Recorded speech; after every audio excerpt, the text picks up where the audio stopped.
મુખ્ય શિક્ષકોની બદલીના નિયમો જાહેર ન થતા રોષ વ્યાપ્યો છે। ગાંધીનગરમાં ટેટના મુખ્ય શિક્ષકો ઉમટી પડ્યા। સત્યાગ્રહ છાવણીમાં અમરનાથ ઉપવાસની તેઓ ચીમકી ઉચ્ચારી રહ્યા છે। બદલીના નિયમો જાહેર ન થતા ઉપવાસની ચીમકી। ગુજરાત રાજ્ય મુખ્ય શિક્ષક સંઘે મંજૂરી માંગી છે અને અમરનાથ ઉપવાસની ચીમકી પણ ઉચ્ચારી છે। ગાંધીનગર સત્યાગ્રહ છાવણી ખાતે તેઓ ચીમકી ઉચ્ચારી રહ્યા છે। મુખ્ય શિક્ષકોની બદલીના નિયમો હજી જાહેર નથી કરવામાં આવ્યા, જેના કારણે તેમણે કહ્યું છે કે આ નિયમો જાહેર કરવામાં આવે અને જો જાહેર નહીં થાય તો તેમણે અમરનાથ ઉપવાસ કરવાની ચીમકી પણ ઉચ્ચારી છે। અગાઉ શિક્ષણ મંત્રીની દરમિયાનગીરીથી અમરનાથ ઉપવાસનો કાર્યક્રમ જે હતો તે રદ કરવામાં આવ્યો હતો।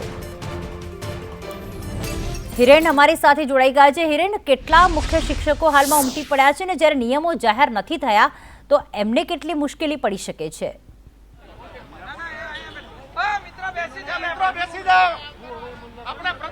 એસટાટની બદલીના નિયમોના સંદર્ભે લાંબા સમયથી આ વિવાદ ચાલી રહ્યો છે। રાજ્ય સરકાર કહે છે કે અમે નિયમો બનાવી રહ્યા છીએ અને નિયમો આખરી તબક્કામાં છે।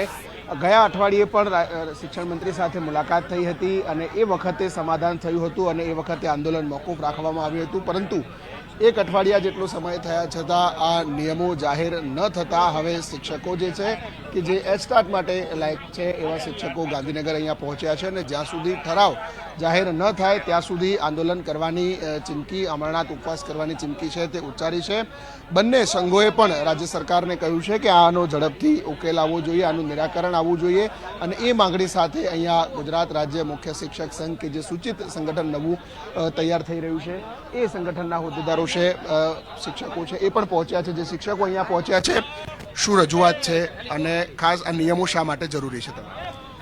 વર્ષ 2012થી એસટાટની નિમણૂક થઈ, પરંતુ કોઈ બદલીના કોઈ હજુ સુધી ગવર્મેન્ટ દ્વારા જાહેર કરવામાં આવ્યો નથી। અમારી એક જ માગણી છે કે વતનથી દૂર જે બેઠેલા એસટાટ મિત્રો છે એમને પોતાનું વતન મળી જાય અને ટૂંક જ સમયમાં જે નિયમો જે છે એ બદલીના નિયમો અને ટોટલ જે આરઆર છે એ નક્કી થાય, એ જ અમારી આ ઉપવાસની મેન માગણી છે।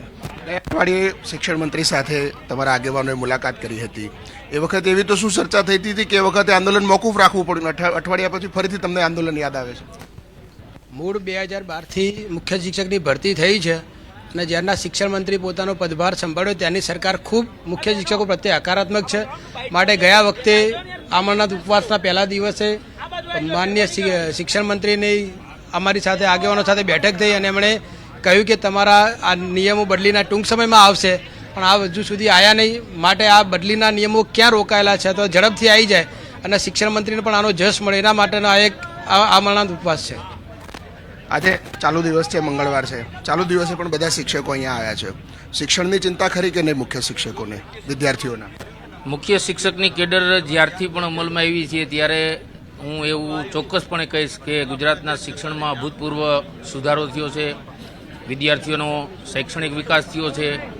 આપ આંકડાકીય માહિતી પણ જોઈ શકો છો, આખા ગુજરાતમાં સર્વે કરીને પણ જોઈ શકો છો કે મુખ્ય શિક્ષકની કેડર આવ્યા બાદ શૈક્ષણિક પરિવર્તન કેટલું આવ્યું છે। જ્યારે આપણી ગુજરાતની સરકાર શિક્ષણ પ્રત્યે ખૂબ જ હકારાત્મક હોય, અમારી માગણી વહેલી તકે પૂરી કરે એવી જ આશા।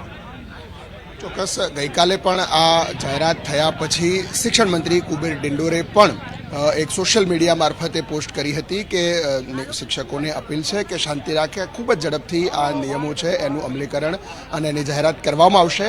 જો કે ગયા અઠવાડિયે સમાધાન થયું હોવા છતાં નિયમો જાહેર ન થતાં આજે આ મુખ્ય શિક્ષકો જે છે એ એમના સૂચિત સંગઠનના આગેવાની હેઠળ ગાંધીનગરમાં અમરનાથ ઉપવાસ માટે પહોંચેલા છે।